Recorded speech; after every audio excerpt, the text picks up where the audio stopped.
नमस्कार, शाम के 6 बज चुके हैं। सुपरफास्ट 100 में आपका स्वागत है। आइए शुरू करते हैं तेज रफ्तार के साथ देश और दुनिया की बड़ी खबरें।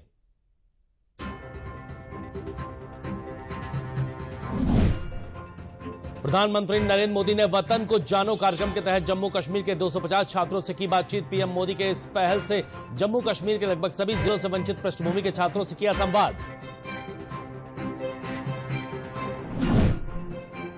दिल्ली में भाजपा की 2 दिनों तक चल रही बैठक में भाजपा ने सत्ता की हैट्रिक मारने के लिए बनाई रणनीति।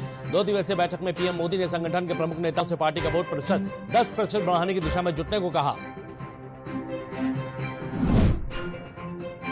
कोलकाता में गीता जयंती के उपलक्ष्य पर ब्रिगेड परेड ग्राउंड में एक साथ 1 लाख लोग पढ़ रहे गीता। पीएम मोदी ने गीता पढ़ रहे 1 लाख लोगों को लिखा खास संदेश।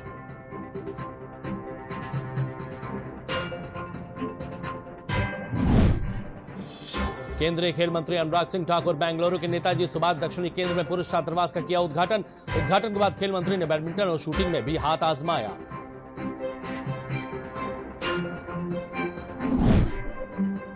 जम्मू कश्मीर के शीरी बारामूला में सेवानिवृत्त पुलिस अधिकारी मोहम्मद शफी की आतंकियों ने गोली मारकर की हत्या।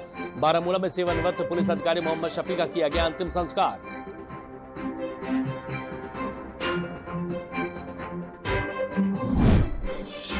नेशनल कॉन्फ्रेंस के सांसद फारूक अब्दुल्ला ने कश्मीर में एक सेवानिवृत्त पुलिस अधिकारी की आतंकियों द्वारा हत्या के सवाल पर कहा, आतंकवाद खत्म करने के लिए निकालने पड़ेंगे रास्ते। हम भारत का हिस्सा थे और रहेंगे।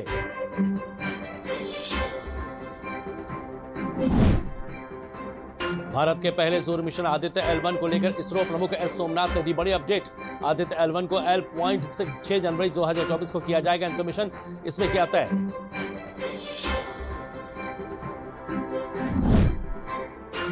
रेसलिंग फेडरेशन ऑफ इंडिया की नई बॉडी को खेल मंत्रालय ने किया सस्पेंड। 3 दिन पहले ही हुए थे नए अध्यक्ष के चुनाव। संजय सिंह बने थे नए प्रेसिडेंट।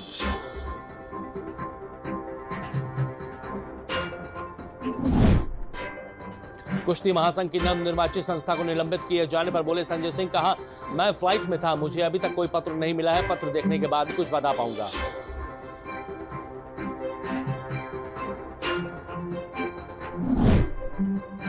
केंद्रीय खेल मंत्रालय ने भारतीय ओलंपिक संघ में भारतीय कुश्ती महासंघ के मामलों के प्रबंधन और नियंत्रण के लिए एक तटस्थ समिति बनाने को कहा। खेल मंत्रालय ने WFI की पूरी नवनिर्वाचित टीम को सस्पेंड कर दिया है। कांग्रेस ने 2024 लोकसभा चुनाव से पहले कई राज्यों के प्रभारी बदले। प्रियंका गांधी वाड्रा को यूपी कांग्रेस प्रभारी पद से किया गया मुक्त। बनी रहेंगी महासचिव। सचिन पायलट बनाए गए छत्तीसगढ़ कांग्रेस प्रभारी।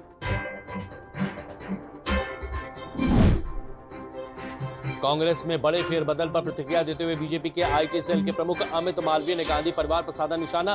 प्रियंका को प्रभारी पद से हटाना प्रियंका का प्रमोशन।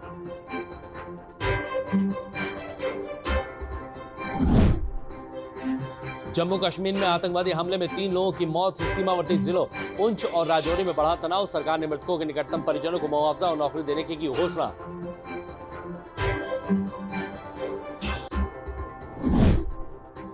मुख्यमंत्री डॉक्टर मोहन यादव एक बार फिर दिल्ली पहुंचकर बीजेपी के राष्ट्रीय पदाधिकारियों की बैठक में हुए शामिल। मंत्रिमंडल की सूची को अंतिम रूप देने के लिए पार्टी के आला नेताओं से की मुलाकात।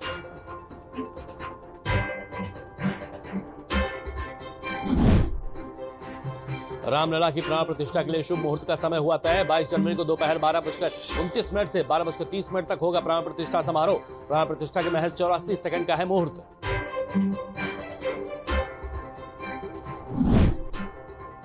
तमिलनाडु के DMK सांसद दयानिधि मारन ने दिया विवादित बयान। कहा, यूपी बिहार के हिंदी बोलने वाले लोग हमारे राज्य में आकर टॉयलेट और शौच साफ करते हैं, जो अंग्रेजी सीखने वाले IT कंपनियों में अच्छी नौकरी करते हैं।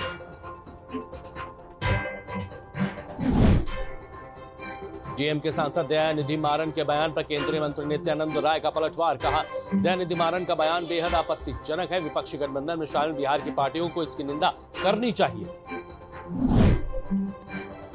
देश भर में कोरोना के 752 नए मामले सामने आए। वहीं 4 लोगों की हुई मौत। कुल एक्टिव मामलों की संख्या 3000 के पार। एक दिन में दर्ज किए गए सबसे ज्यादा मामले। केंद्रीय प्रत्यक्ष कर बोर्ड ने वित्त वर्ष 2023-24 के लिए income tax return form ITR 1, ITR 4 के लिए जारी की अधिसूचना। इस साल 3 महीने पहले ही जारी हुआ नोटिफिकेशन देश के वित्त वर्ष 31 मार्च 2024 को होगा समाप्त। PFI के 5 आतंकी को ईडी ने किया गिरफ्तार। सभी आरोपी PFI में अलग अलग ओहदे पर कार्य कर रहे थे। हवाला के जरिए आए करोड़ों रुपए का देश विरोधी गतिविधि में जमकर कर रहे थे उपयोग।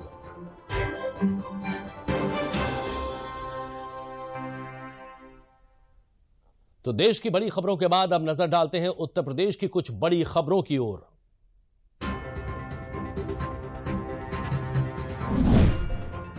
प्रधानमंत्री नरेंद्र मोदी के 30 दिसंबर के दौरे को लेकर अयोध्या पुलिस ने सुरक्षा को लेकर पुख्ता तैयारियां शुरू कर दी हैं। इसके तहत स्थानीय निवासियों का सत्यापन किया जा रहा है।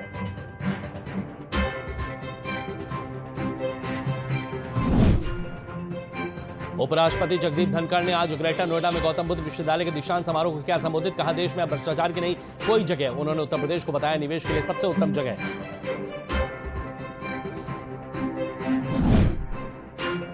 मुख्यमंत्री योगी आदित्यनाथ ने दीक्षांत समारोह में कहा कि धर्म पूजा पद्धति नहीं है, जीवन के साक्षात मूल्य है। विश्वविद्यालय केवल डिग्री डिप्लोमा बांटने का माध्यम न बने, बल्कि समाज और राष्ट्र को बनाने का संदेश दे।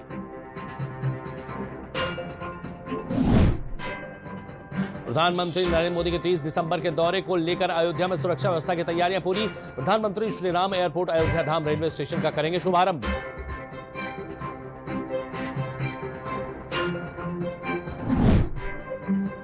राम मंदिर के उद्घाटन से पहले रामनगरी अयोध्या में अलग ही नजारा देखने को मिल रहा है। पूरे अवध में भक्ति है माहौल। अयोध्या के सरयू घाट पर की गई आरती, जिसमें भारी तादाद में राम भक्त रहे मौजूद।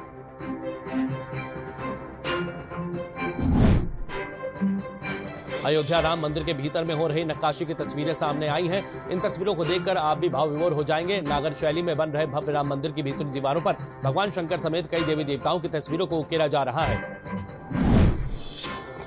अयोध्या में प्रभु श्री राम लला की प्राण प्रतिष्ठा से पहले शहर के सौंदर्यीकरण का कार्य तेजी से किया जा रहा है। सूर्यवंशी प्रभु श्री राम के धाम को सौर ऊर्जा से रोशनी से जगमगा किया जा रहा है।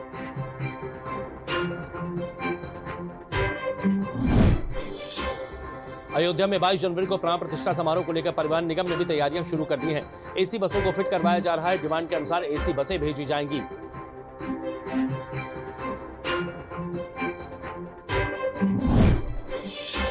लोकसभा चुनाव के ठीक पहले कांग्रेस पार्टी ने बड़ा फेरबदल किया है। यूपी कांग्रेस के प्रभारी पद से प्रियंका गांधी को हटा दिया गया है। अविनाश पांडे को यूपी का नया प्रभारी बनाया गया है।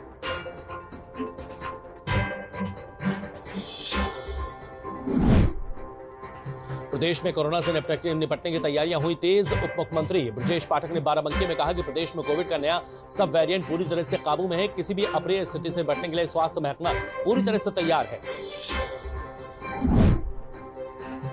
एक मुश्त समाधान योजना में बिजली चोरी करने और आरसी जारी करने वाले लोग बड़ी संख्या में लाभ ले रहे हैं। मौजूदा समय 76,000 लोग ओटीएस के तहत अपना बिल जमा कर चुके हैं।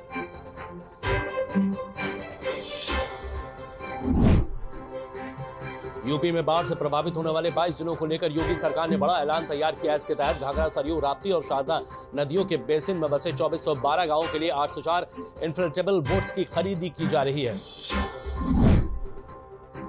क्रिसमस और नववर्ष के चलते 10 दिवस के लिए उत्तर प्रदेश की राजधानी में धारा 144 लागू की गई।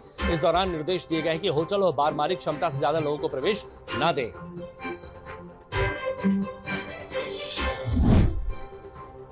डिप्टी सीएम केशव प्रसाद मौर्य बरेली में विभागीय अधिकारियों के साथ विकास कार्यों की समीक्षा बैठक में शामिल हुए। कहा, 2024 में 400 से अधिक सीटों से भाजपा जीतेगी। यूपी भाजपा का गढ़ है और भाजपा को सभी वर्गों का समर्थन प्राप्त है।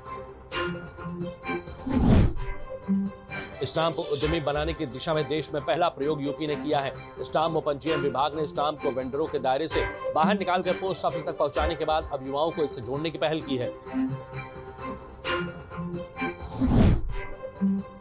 मुख्तार अंसारी के करीबी बिल्डर पर बड़ी कार्रवाई। बिल्डर सिराज अहमद का new FI hospital seal. F1 tower से 2 फ्लोर अवैध घोषित।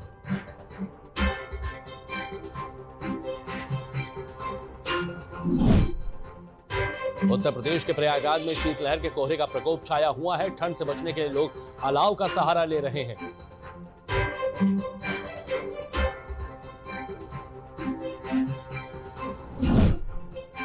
उत्तर प्रदेश में सभी जनपदों के स्कूलों में विंटर वेकेशन की घोषणा कर दी गई है। इस जानकारी उत्तर प्रदेश के director general school education department की ओर से दी गई है।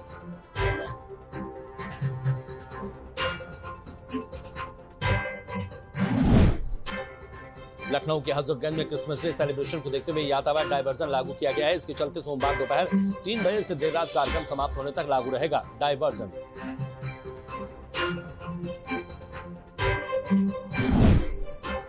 उत्तर प्रदेश में 24 और 31 दिसंबर को शराब की दुकानें रात 11 बजे तक खुली रहेंगी। ये आदेश उत्तर प्रदेश सरकार के एक्साइज विभाग ने जारी किया है। आम दिनों में शराब की दुकानें सुबह 10 बजे से रात के 10 बजे तक खुलती हैं।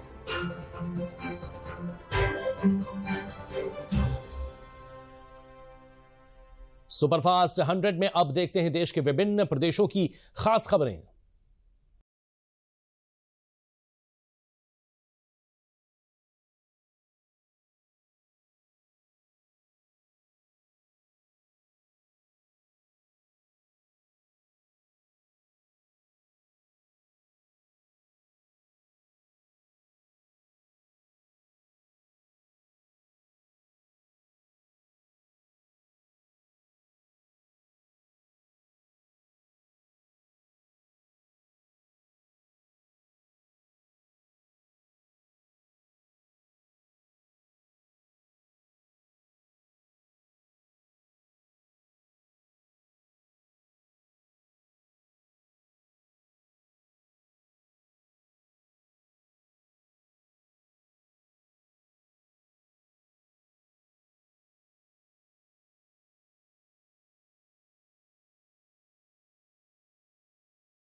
उसकी प्रेरणा से बच्चों के जीवन में आदर्श और अच्छा बदलाव आएगा।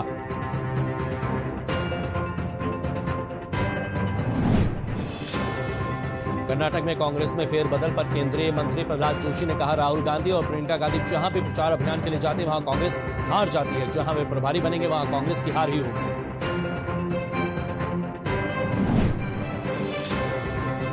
महाराष्ट्र के उप मुख्यमंत्री देवेंद्र फडणवीस ने एक समारोह में कहा, 2047 में हमें ऐसा विकसित भारत तैयार करना है जिसकी परिकल्पना प्रभु श्री राम के रामराज जैसी है, जहां अंतिम व्यक्ति की बात उतनी ही सुनी जाएगी जितनी राजा की सुनी जाएगी। बिहार में जन स्वराज के बैनर तले पदयात्रा कर रहे प्रशांत किशोर अचानक से पहुंचे आंध्र प्रदेश। उन्होंने अमरावती में तेलुगु देशम पार्टी के सुप्रीमो चंद्रबाबू नायडू से की मुलाकात।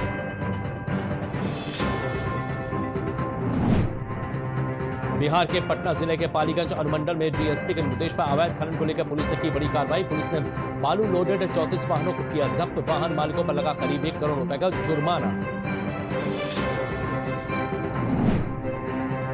30 दिसंबर से कटरा से दिल्ली चलने वाली नई वंदे भारत ट्रेन उधमपुर और कठुआ में भी रुकेगी। केंद्रीय मंत्री जितेंद्र सिंह ने एक्स पर पोस्ट पर दी जानकारी।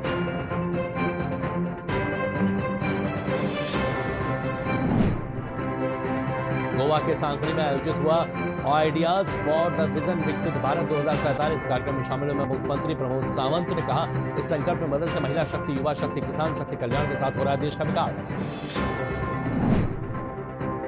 किसान संगठनों की तरफ से 18 जनवरी से चंडीगढ़ में आंदोलन का किया गया ऐलान।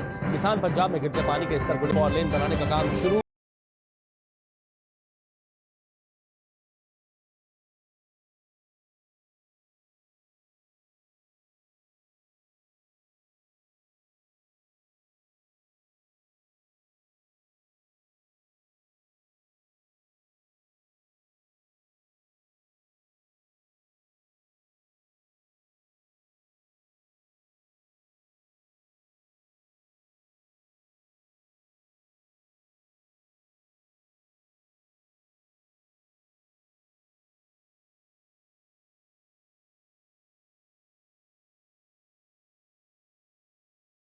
पहुंचना हो गए शुरू। लोग रोहतांग से बर्फ देखने के लिए पहुंच रहे हैं। भारी भीड़ के चलते मनाली में लगा 4 से 5 किलोमीटर लंबा जाम।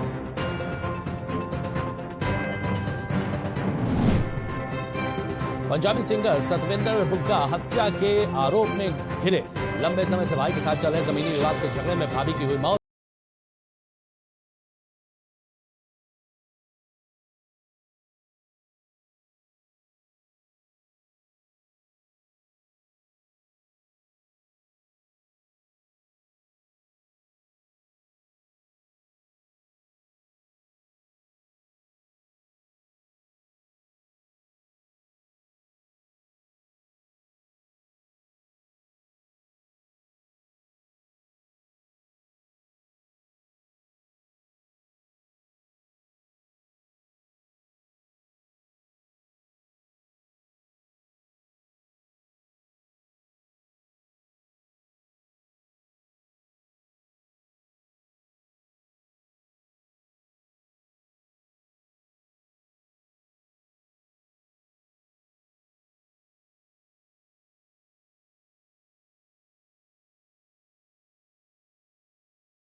38% बढ़कर 779.1 बिलियन यूनिट हो गया है। एयर इंडिया का पहला वाइड बॉडी एयरबेस A350 विमान भारत पहुंचा। विमान ने फ्रांस के टूलूज से उड़ान भरी और दोपहर दिल्ली एयरपोर्ट पर लैंड किया। इस विमान को फ्रांस के भारत पहुंचने में 7 घंटे 47 मिनट का वक्त लगा। 19वें EV एक्सपो को संबोधित करते हुए सड़क परिवहन और राजमार्ग मंत्री नितिन गडकरी ने कहा कि सरकार पब्लिक ट्रांसपोर्ट और लॉजिस्टिक को इलेक्ट्रॉनिक वाहनों में शिफ्ट करना चाहती है। आईटी क्षेत्र की दिग्गज कंपनी इंफोसिस ने कहा कि AI समाधानों पर केंद्रित एक वैश्विक कंपनी के साथ इसका 12,500 करोड़ रुपए का करार हो गया है खत्म।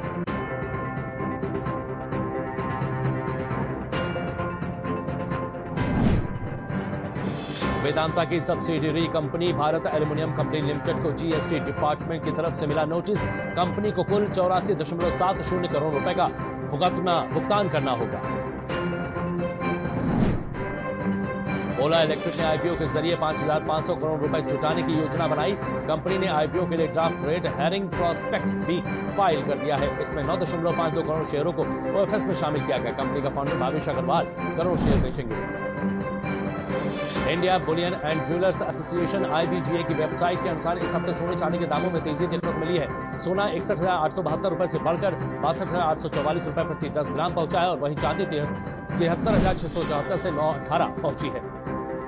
सेबी ने स्टॉक मार्केट में सेम डे सेटलमेंट लागू करने से पहले कंसल्टेशन पेपर इशू किए। सेबी ने कहा कि T+0 सेटलमेंट के पहले फेज में सेम डे सेटलमेंट लागू किया जाएगा।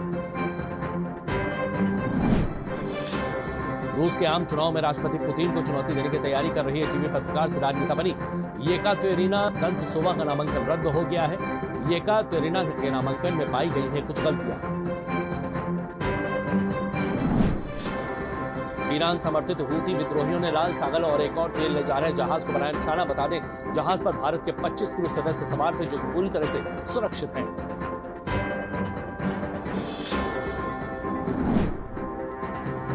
इंडोनेशिया के मोरोवली औद्योगिक पार्क में एक चीनी फंडेड निकल प्लांट में हुआ धमाका जिसमें 12 लोगों की मौत हो गई, वहीं 39 लोग घायल हो गए हैं।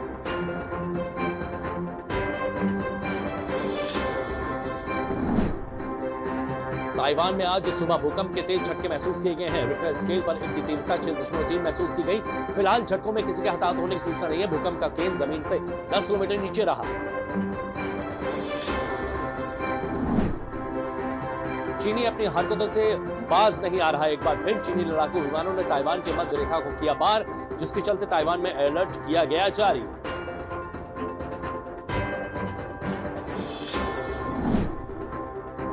इजराइल और हमास में बीते 3 महीने से युद्ध जारी है। इजराइल ने एक बार फिर गाजा में बमबारी की है, जिसमें फलस्तीन के एक परिवार के दर्जनों लोग सहित 90 लोगों की मौत हो गई है।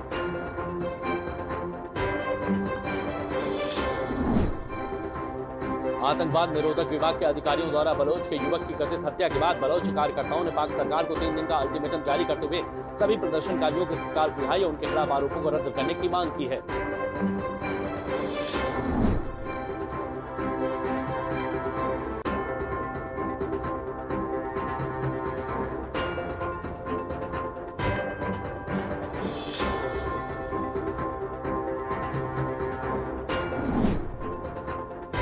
अमेरिकी प्रशांत वायु सेना के कमांडर जनरल केनेथ विल्बेक्स ने एक जापानी मैगजीन को दिए साक्षात्कार में बताया कि टिनियन द्वीप के उत्तरी एयरफील्ड में वायुसेना का लंबा चौड़ा बेस बनाया जाएगा।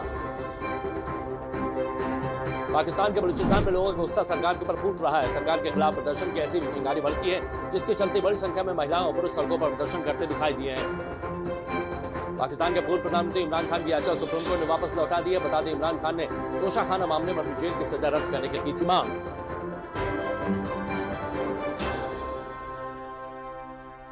और अब सुपर फास्ट 100 में बात करते हैं खेल और सिनेमा जगत से जुड़ी हुई कुछ खास खबरों की।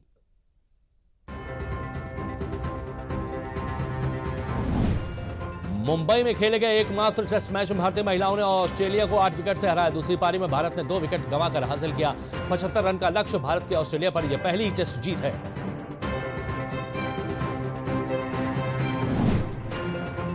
बॉक्सिंग डे पर होगा भारत दक्षिण अफ्रीका के बीच टेस्ट सीरीज के पहले मुकाबले का आगाज। सेंचुरियन में 26 दिसंबर से खेले जाने वाले मैच के लिए टीम इंडिया ने शुरू की अपनी तैयारियां।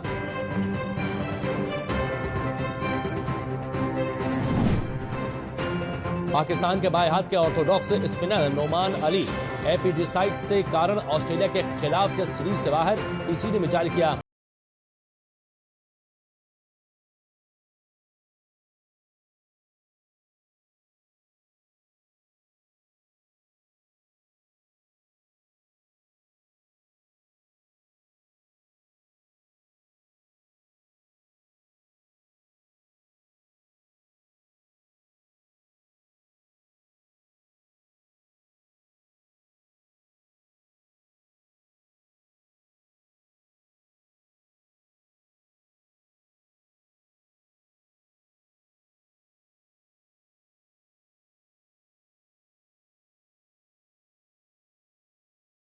मुकाबले में खेलने के लिए जाना होगा। भारतीय टेनिस संघ के न्यूट्रल वेन्यू में मैच कराने की मांग खारिज।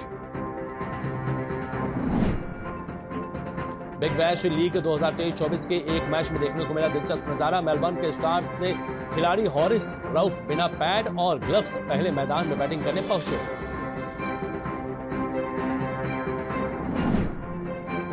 दक्षिण अफ्रीका के पूर्व टेस्ट कप्तान जीन एलंगर ने अंतर्राष्ट्रीय क्रिकेट से संन्यास लेने का ऐलान कर दिया है। भारत के खिलाफ आगामी टेस्ट सीरीज के बाद क्रिकेट से वो अलविदा कहेंगे।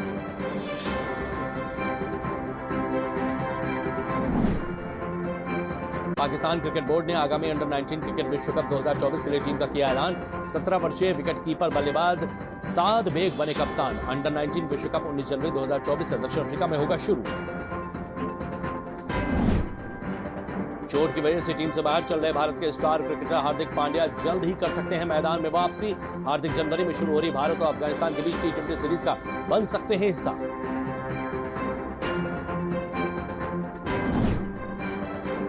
फिल्म सालार ने तोड़े दुनिया भर के बॉक्स ऑफिस के रिकॉर्ड। फिल्म ने पहले दिन कमाई रिकॉर्ड 178.8 करोड़ रुपए की। ओपनिंग डे पर 100 करोड़ से ज्यादा कमाने वाली बनी 10वीं फिल्म। फिल्म डंकी की कमाई वर्ल्ड वाइड 100 करोड़ के पार। ऐसा करने वाली डंकी बनी शाहरुख खान की साल की तीसरी फिल्म।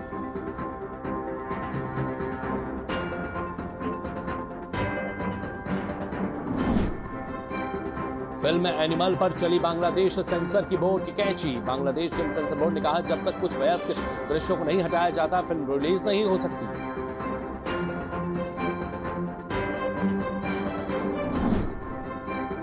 फिल्म कुछ खट्टा हो जाए का गाना बोतलें खोलो हुआ रिलीज। गाने में दिखे गुरु रांधवा सही मान चुनेकर। गुरु ने सोशल मीडिया पर पोस्ट साझा कर दी जानकारी।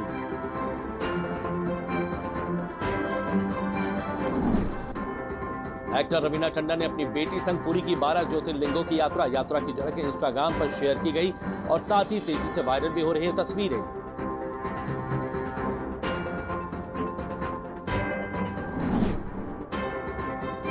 सिद्धार्थ मल्होत्रा और कियारा आडवाणी बने केकर के नए ब्रांड एम्बेसडर। केकर के मीडिया से बात करते हुए दी जानकारी।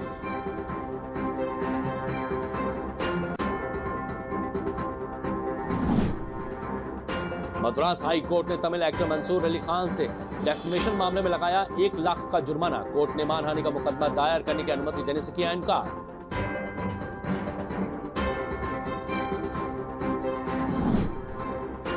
पिता सुरेंद्र की जयंती पर भावुक हुए एक्टर अनिल कपूर। एक्टर ने पिता और अनुभवी निर्माता सुरेंद्र कपूर की जयंती पर उनके लिए लिखा एक भावनात्मक नोट।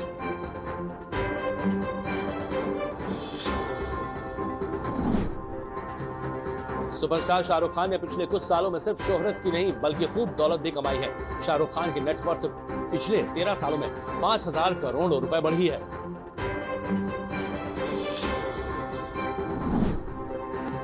सिनेमा घरों में रिलीज के लगभग 2 महीने बाद फिल्म 12वीं फेल 29 दिसंबर से डिज्नी प्लस हॉटस्टार पर दिखेगी।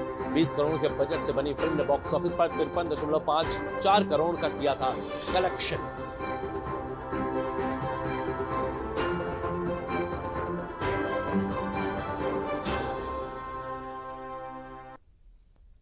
तो सुपरफास्ट 100 में बस इतना ही। दीजिए इजाजत, लेकिन 7 बजे के समाचारों में वापस आपसे मुलाकात होगी। नमस्कार।